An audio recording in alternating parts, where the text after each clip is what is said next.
Gentleman Sean Chacon. Blinds at 1,500 and 3,000. Forrest with queen jack offsuit. He'll call. And let's see if Sean raises the first hand like he's been doing. Doesn't do it this time. On 10-6, he simply checks. And the flop, ace-8, queen, a pair of queens for Forrest. Check. Sean checks. He always likes to win the first hand. The turn is a 10 of spades. Now it gives Sean a pair of tens. He's going to bet. No reason Sean shouldn't feel he has the best hand right now. And with a straight and flush draw, Forrest calls. The river's a 4 of diamonds. The Sheik will check. Ted's going to bet here. And Sean might call because he might be putting Ted on like the lone king of spades or a jack of spades. Yeah, he does call. He's going to get the bad news here. Ted turns over queen jack for a pair of queens. So Ted Forrest takes down the pot, looking calm and calculated, all part of a poker persona that many insiders describe in the following fashion. Spooky. He's a great player slash spooky slash spooky slash spooky. He's a spook. That's his nickname.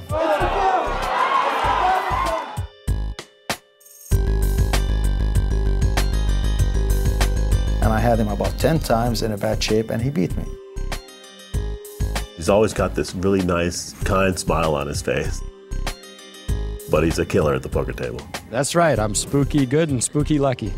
Look out, Sean.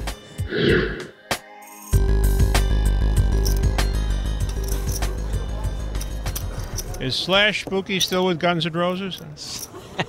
There's Howard Lederer, who actually has a sizable side bet on Ted Forrest to win the whole thing here. A lot of these poker players who are here as observers now are here because they have side bets on one of these 4 players to win the whole tournament. Yeah, they're going to make their money regardless. Ted Forrest with ace-jack offsuit will raise here to 8,000. And Sean Chacon has ace-10 suited. Could have a little action in this hand. He's going to raise it another 20,000 up to 28,000. And Ted Forrest is at least going to call here. Action indeed. He does in fact call. Sean Chacon has taken the lead in this hand. He's trying to take control of it. Flop is 7 and a pair of 9s. Nobody's flopped anything. Ted Forrest still has the best hand with ace-jack, but Sean has taken the lead. He's going to continue to bet here, hoping that Ted Forrest throws away his hand, and Ted calls with ace-jack. Calls very quickly, as a matter of fact. Ted Forrest is a player. The turn's an 8 of clubs. That's a great card for Sean Chacon. Makes him a straight draw and the nut flush draw, and he checks. And Ted Forrest is great. I'll take a free card. River is a king of hearts. Ted Forrest still has the best hand. Sean missed his opportunity. He should have bet on 4th Street. Ace high. Ted Forrest is going to win. His ace high is better than Sean's. Sean figures it out. Yep, you got the best hand. He really missed an opportunity, Matt. He should have bet on the turn. He had a big draw. Only 4 players remain, and both of our semifinals are underway. More from Caesars right after this.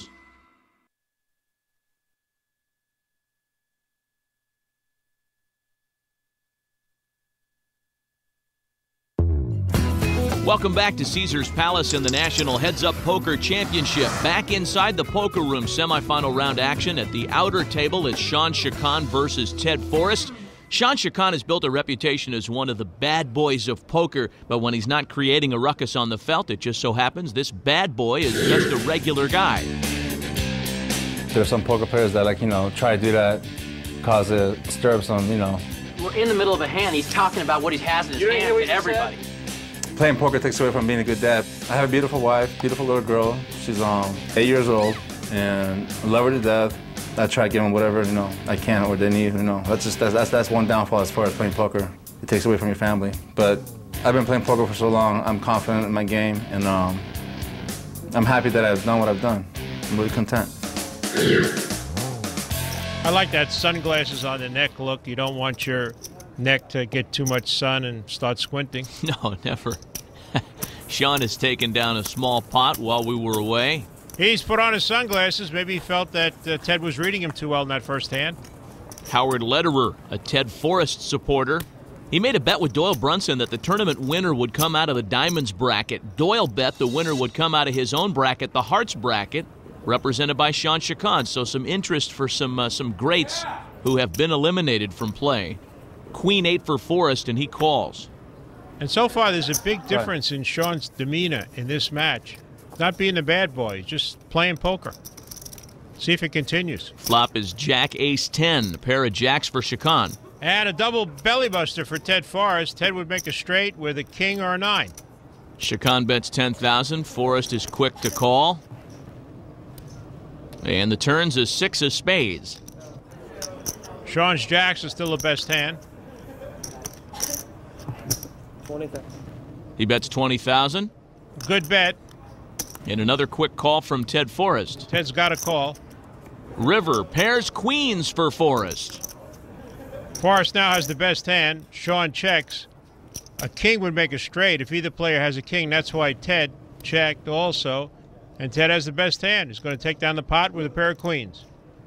Sean played the hand well, just got unlucky at the end. It doesn't matter. Sunglasses didn't help. Ted Forrest takes down another pot. He plays good. Thank you, Sean. Calm me down with Queen 8.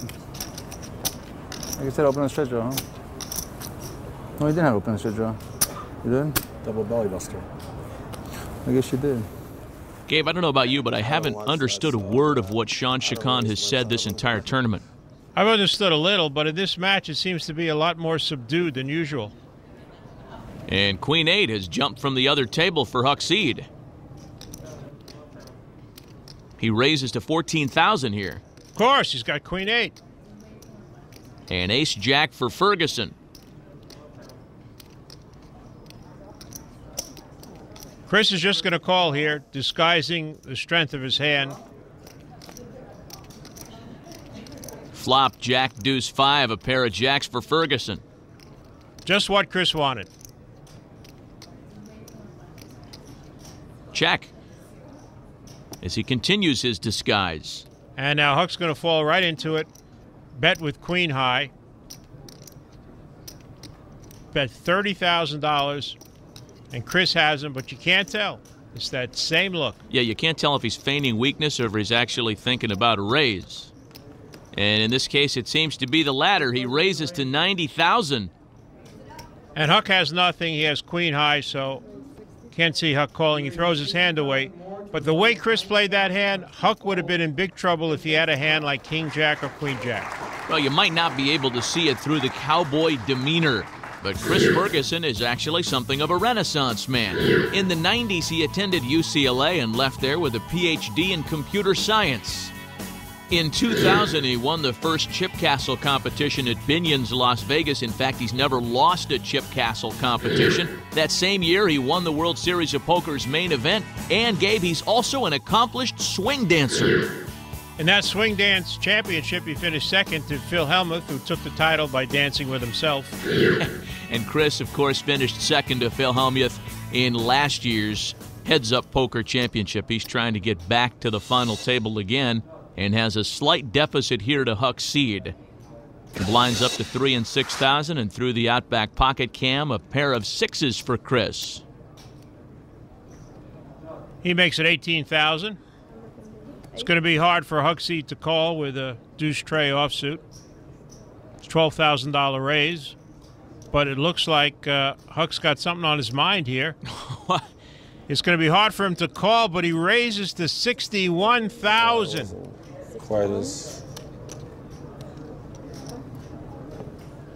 He's having a little difficulty arranging the chips there. There he goes back again. He didn't win any chip stacking contests. But he's put $61,000 in the pot with a deuce tray offsuit, and he's against a pair of sixes, and at least he's going to get called. No. Chris Ferguson is going all in. He saw what Huckseed was doing.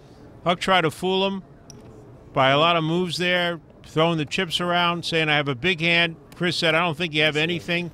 Chris Ferguson had an excellent read on Huckseed in that hand. Huck looks away and said, what did I just do? I just gave Chris Ferguson the lead in this match. Yeah, the swing dancer just about swung Huckseed out of the ring. More from Vegas as we continue right after this.